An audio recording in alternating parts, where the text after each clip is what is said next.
안녕하십니까. 오늘은 2022년 3월 3일 목요일입니다. 오늘 설교의 제목은 귀 기울이시고 공평하신 하나님이십니다.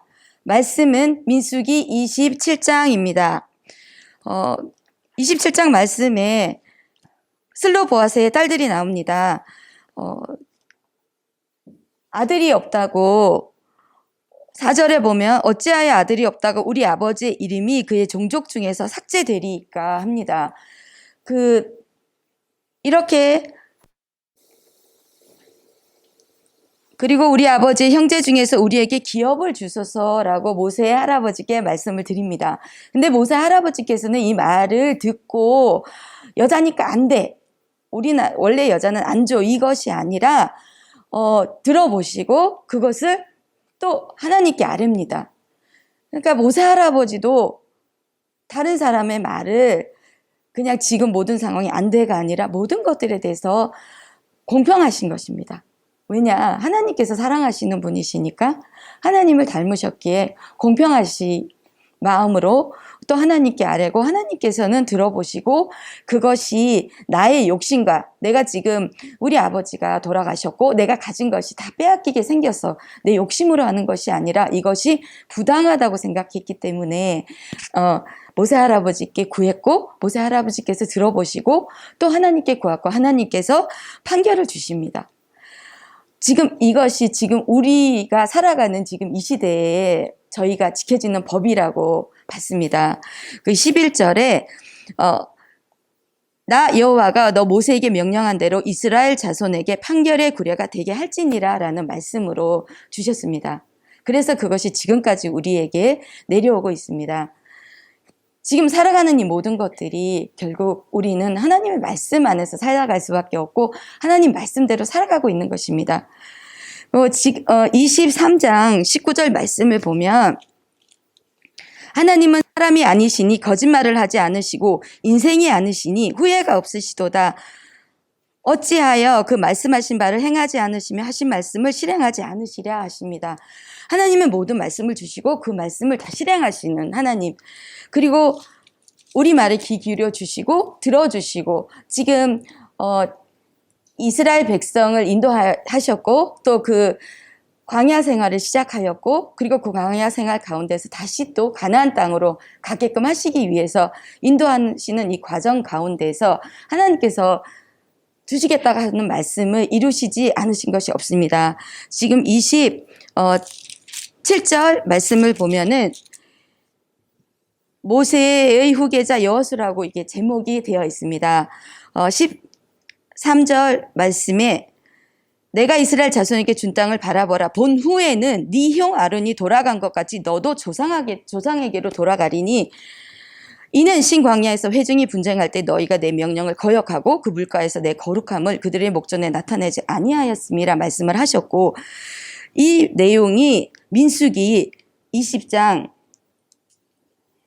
24절에도 똑같이 나와 있습니다. 그리고 민수기 20장 12절에도 똑같이 나와 있습니다. 그러니까 하나님께서 한번 그때 말씀을 주셨고 그대로 이루십니다. 그리고 지금 이 여호수아와 갈렙만이 이 20세 이상 처음에 광야 생활을 시작할 때 계수한 그 사람들 중에서 하나님께서 가나안 땅을 정탐하러 가서 가나안 땅을 정탐하기 위해서 이 사람들을 보냈을 때 유일하게 하나님 말씀에 따르고 하나님께 주신 것을 받을 수 있다고는 믿음으로 온 이 두 사람만이 지금 다시 계수를 모압 평지에 자리를 잡고 여기에서 그 땅을 차지하기 위해서 하나님께서 예비하신 그 시간에 다시 가서 20세 이상을 계수하고 이것을 시작하시기 위해서 계수한 이때 이 두 사람만이 남았습니다.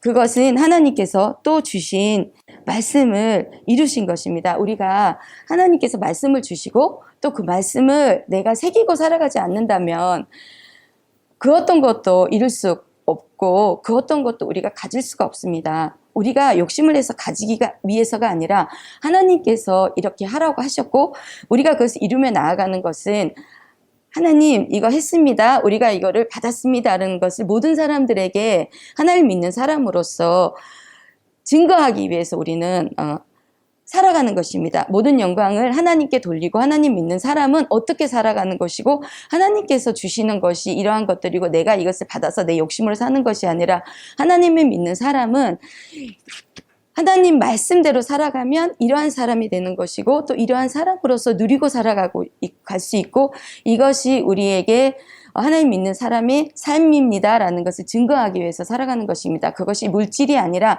내 인생의 내 삶이 기쁨과 감사로 넘치는 그러한 모습을 보여주는 것이 그 다른 사람들 또한 아무리 물질이 많고 내가 아무리 지금 다른 사람들 위해서 뭐 회사를 운영하고 있거나 아니면 권력을 가지고 있거나 할지라도 내 마음이 기쁘지 않고 행복하지 않다면 그것은 행복이 아닌 것입니다. 그런데 하나님 믿는 사람은 모든 것들이 하나님으로 인해서 주어진 것이고 하나님께 주신 것이기 때문에 감사하며 살아갈 수 있습니다. 근데 그렇다고 세상 사람들이 다 감사하지 않고 사는 것은 아닙니다.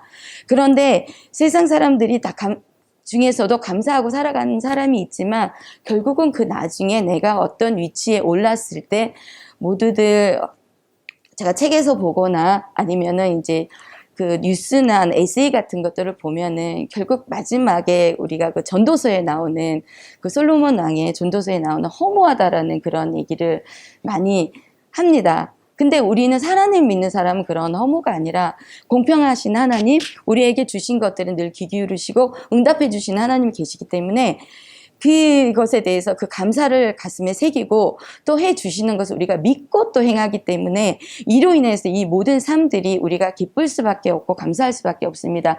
삶에서 감사가 없다면 그것은 그냥 저는 버려지는 것이라는 생각이 들었습니다. 내가 감사가 있을 때 더 큰 감사가 넘치는 삶이 될 수 있는 것이고 또 이에 인해서 우리가 또 하나님을 증거할 수 있는 사람이 될 수 있는 것이기에 오늘 하나님은 사람이 아니십니다. 그러기에 우리가 믿고 따르고 또 하나님은 한번 주시고 말씀 주신 것을 뒤집지 않으십니다. 그러기에 두려움으로 그리고 주신 말씀에 대해서 내가 감사함으로 무엇이 믿음인지에 대해 생각하고 나의 모든 삶들이 하나님 보시기에 영광이 될 수 있도록 살아가는 것이 어떤 것인지를 생각하며 살아가는 오늘 되시기를 예수님의 이름으로 축원합니다. 네.